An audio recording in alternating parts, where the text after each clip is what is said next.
Bismillah, alhamdulillah, wassalatu wassalamu ala rasulillah, ala alihi wa sahbihi wa wala.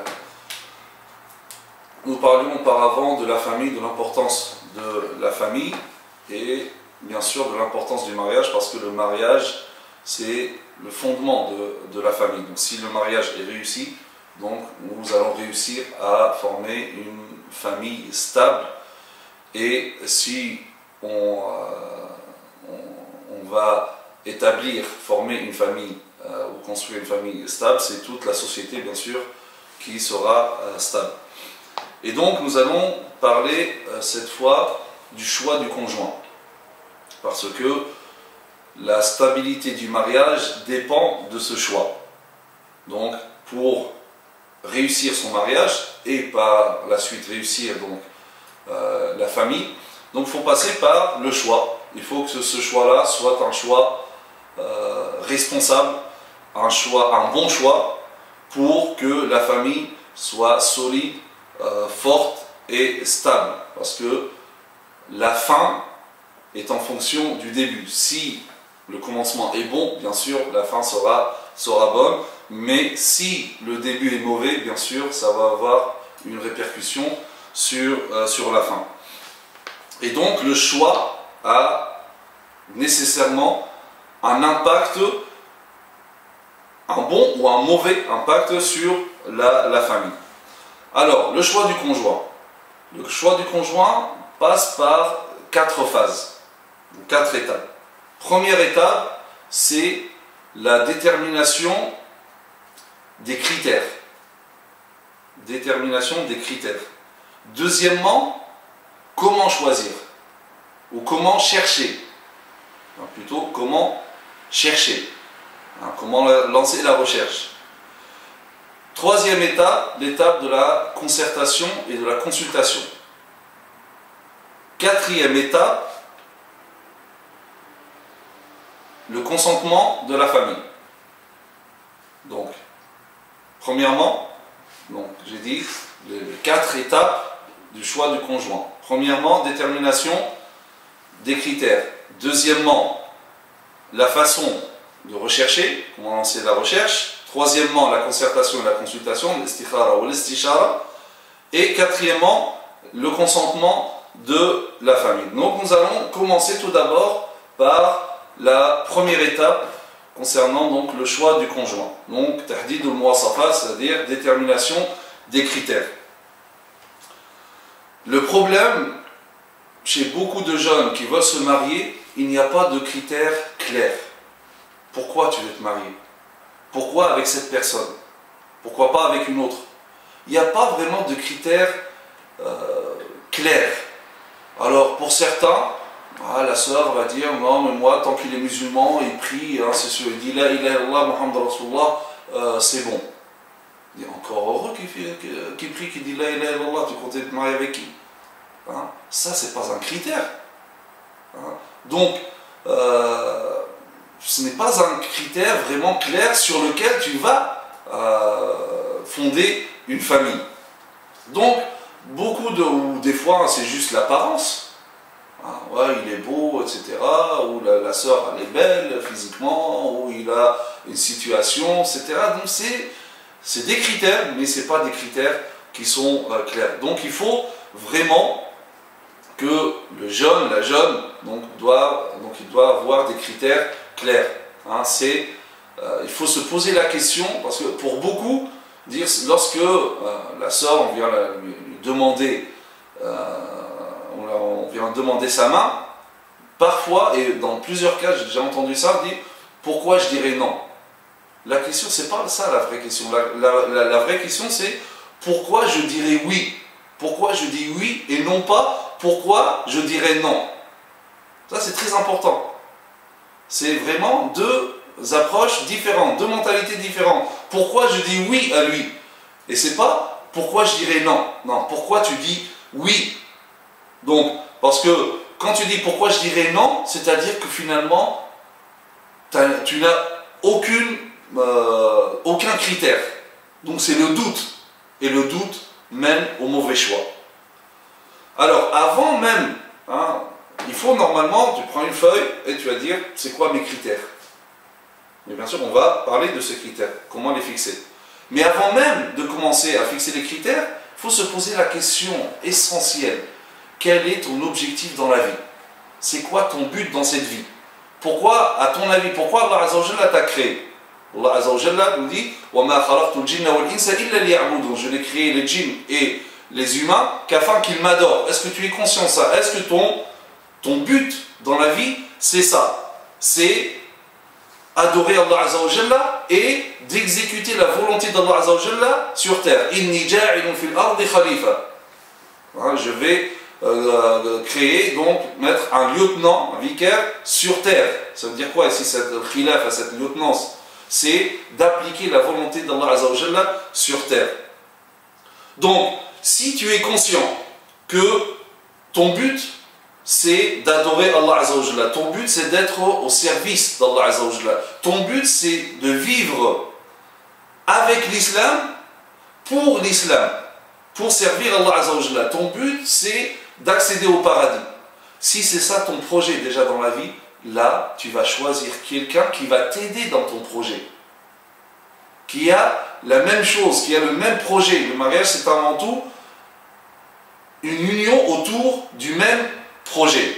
Parce que si toi tu te maries, toi tu es lié à Allah Azza wa Jalla, tu es à l'au-delà, et ton conjoint il a du mal à décoller d'ici-bas, vous ne pouvez pas aller loin. Donc déjà, cette première chose, pourquoi? Donc pourquoi tu veux te marier? Tu veux te marier pour réaliser cet objectif, de vivre pour les autres, d'être au service d'Allah Azza wa Jalla, de fonder une famille qui sera au service d'Allah Azza wa Jalla. Donc tu vas chercher quelqu'un qui va t'accompagner dans ce projet-là.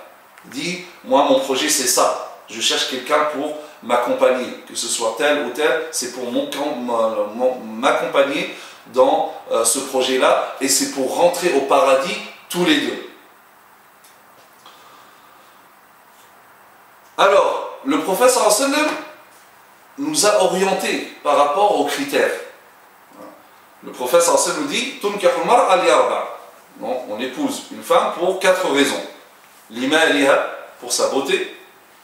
Lihasabiha, donc pour sa lignée ou son rang social. Lijamaliha, pour sa beauté. Walidiniha, et pour sa religiosité, pas pour sa religion. L'idiniha ici, c'est pour sa religiosité. Fadfir bidati din, donc choisis celle qui est attachée aux valeurs de sa religion. Donc le prophète sallallahu alayhi wa sallam ici nous indique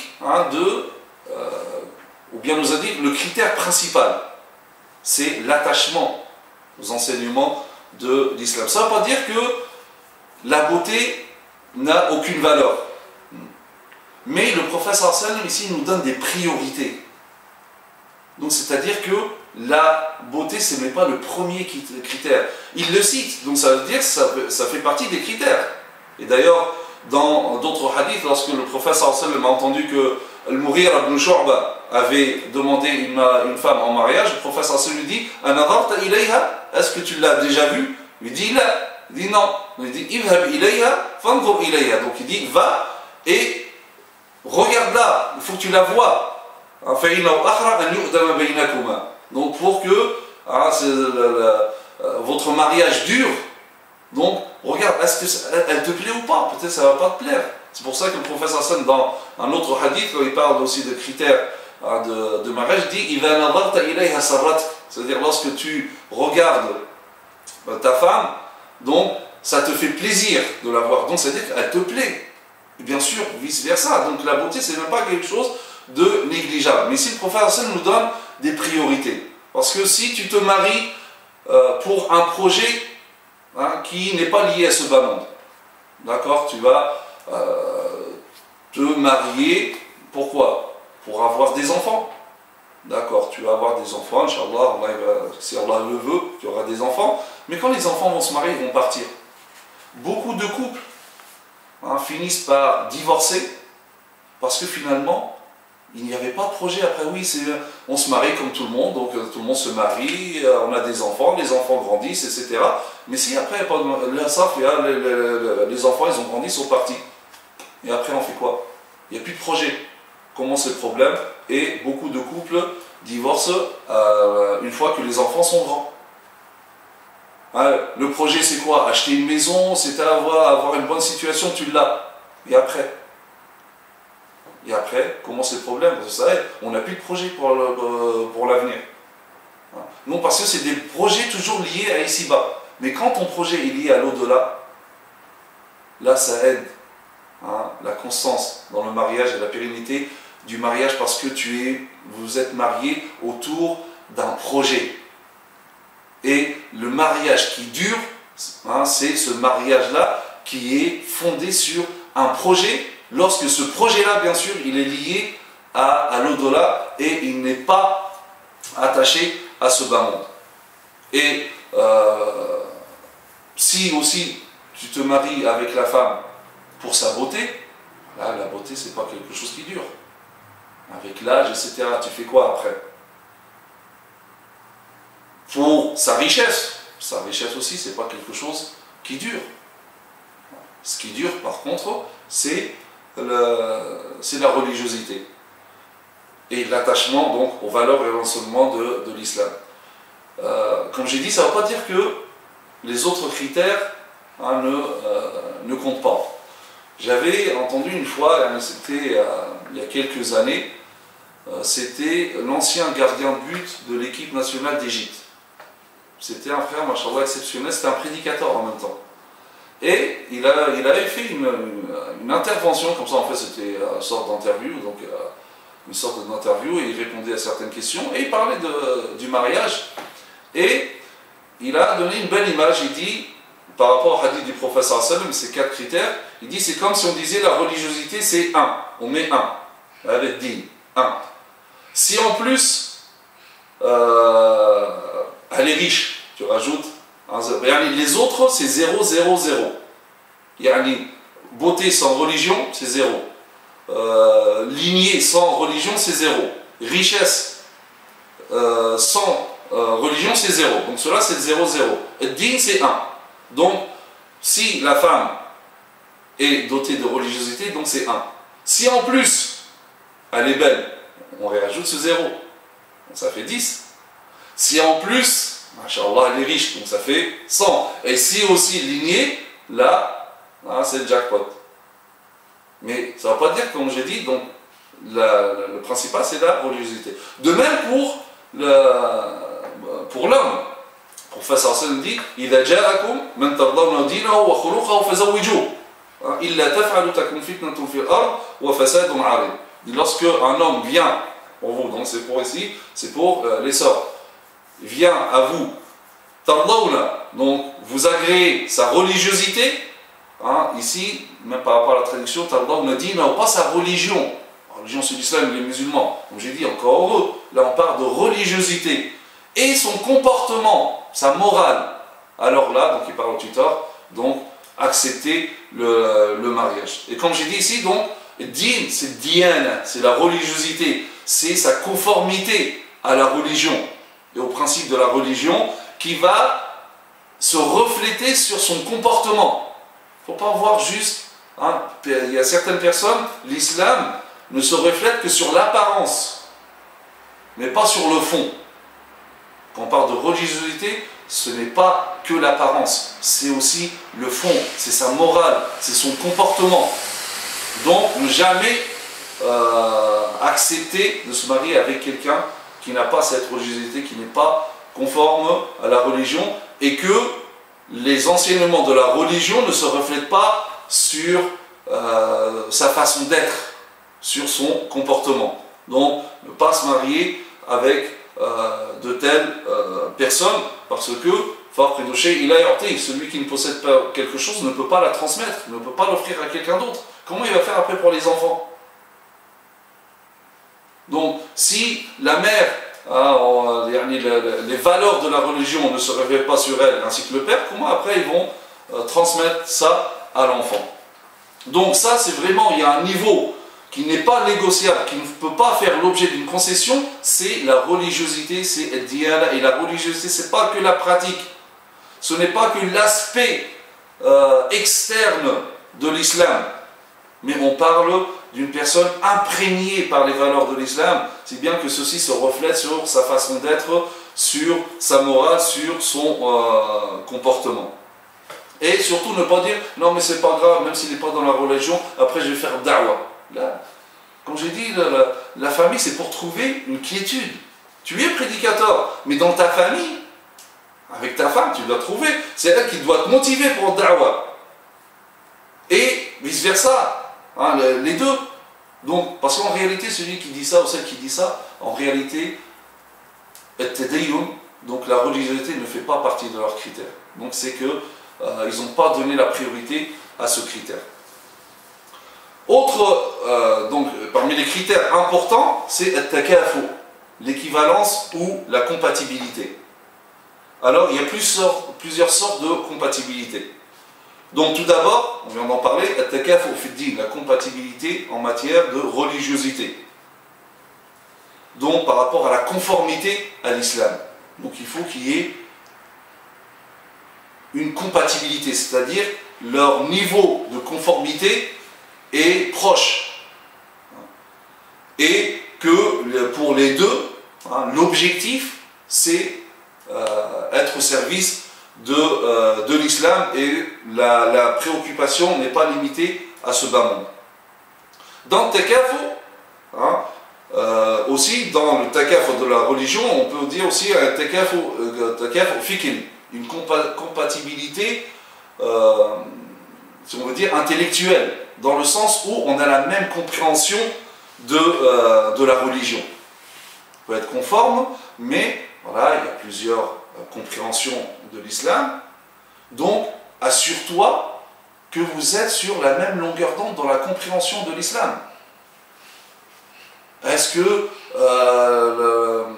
sa vision par rapport à la femme, est-ce que la femme a le droit de sortir, est-ce qu'elle doit travailler ou pas? Peut-être que j'ai déjà vu comme ça des personnes, une sœur diplômée qui travaille, etc., voit le frère, machallah, qu'elle se marie, et le lendemain, hop, donc maintenant tu arrêtes le travail. Ah, on n'avait pas parlé ça. Oui, mais ça c'était avant. Il fallait le faire avant. Donc, parce qu'il n'y a pas la même compréhension de l'islam. Assurez-vous d'avoir la même compréhension de l'islam. Ça ne veut pas dire qu'il n'y a pas de divergence dans des petits détails. Ça c'est normal. Mais dans les lignes directives, hein, de la pensée, vous êtes d'accord. Et ça, c'est vraiment très très important. Dans la compatibilité, on parle aussi de takaful ijtima'i, donc la compatibilité au niveau social. Donc, essayer de trouver quelqu'un du même milieu social. Regardez l'exemple de Zayn bint Jahsh et de Zayd ibn Haritha. Donc les deux compagnons, donc pieux, donc Zaynab pieuse bien sûr, Zayd aussi, pourtant ça n'a pas marché. Zayd c'était un ancien esclave, donc elle était affranchie. Zaynab d'une famille noble, etc. Là, c'est pas question là de parler d'égalité, etc. On parle de compatibilité dans le mariage. Ça n'a rien à voir avec l'égalité devant Allah Azza wa Jalla, ça c'est autre chose. Mais voilà, ils sont de deux milieux sociaux différents. Là, ça n'a pas marché. Pourtant, c'est des grands compagnons, piété, religiosité, conformité à l'islam, tout ça, bien sûr, sans doute, ils l'ont. Mais ils ont vécu 13 ans. Mais 13 ans, vraiment une vie très très pénible, et ça finit par un divorce. Ils n'ont pas 13 ans, mais ils n'ont pas vécu heureux. Compatibilité aussi au niveau culturel. Par exemple, si la sœur, je sais pas, elle est docteur en médecine, elle ne va pas se marier avec quelqu'un qui n'a même pas un BEP. Ça, comme j'ai dit, ça n'a rien à voir à le fait de rabaisser la personne, non, ça n'a rien à voir. Mais à un moment, voilà, il va y avoir des discussions. Ils vont parler de quoi? Quelqu'un mesquine, voilà, son niveau ne lui permet pas d'avoir telle ou telle discussion, elle va s'ennuyer, ou ça peut être le contraire aussi, bien sûr. Et donc, voilà, ça va être ennuyant, et ça va avoir un impact sur le mariage. Bien sûr, on ne dit pas que il faut que ça soit une égalité, une moussawat. Non, mais à un niveau assez proche. Donc si c'est un milieu universitaire, les deux sont dans le même milieu universitaire, etc. Sinon, ça va avoir un impact. Donc tout ça, il ne faut pas faire abstraction de tous ces critères-là. C'est très important pour la réussite du mariage. Énormément de divorces, et par expérience, on voit c'est par rapport à ce décalage dans ces choses-là. Soit par rapport donc, il y a une incompatibilité dans la religiosité ou dans la compréhension de l'islam ou dans au niveau social, deux catégories sociales différentes, ou professionnelles aussi, ou au niveau culturel. Et ce qui est demandé, comme j'ai dit, donc, il faut que ça soit proche et non pas égal. Et donc, comme j'ai dit, pour résumer donc, tout ce que nous avons dit par rapport à, ce premier choix, donc bien par rapport aux critères pour le choix du conjoint, donc déterminer les critères. Donc, il faut tout d'abord se dire, c'est quoi mon objectif dans la vie et je veux trouver quelqu'un qui m'accompagne dans cet objectif-là. Et ensuite, donc, fixer les priorités. Donc, par rapport à la religiosité, donc compréhension de l'islam, religiosité qui se reflète sur le comportement. J'ai dit l'acceptation de la forme, c'est-à-dire la beauté, ce n'est pas négligeable non plus, mais c'est juste après, donc c'est dans l'ordre des priorités. Et il y a aussi donc le niveau, le niveau socio-culturel et la compatibilité dont nous avons parlé. Donc ça, c'était la première étape du choix du conjoint, donc détermination des critères. Donc, dans la première intervention, Inch'Allah, nous allons parler donc de la deuxième étape qui est donc comment lancer cette recherche. وسبحانك اللهم وبحمدك نشهد ان لا اله الا انت نستغفرك ونتوب اليك وصلى اللهم على سيدنا محمد وعلى اله وصحبه وسلم تسليما والسلام عليكم ورحمه الله وبركاته.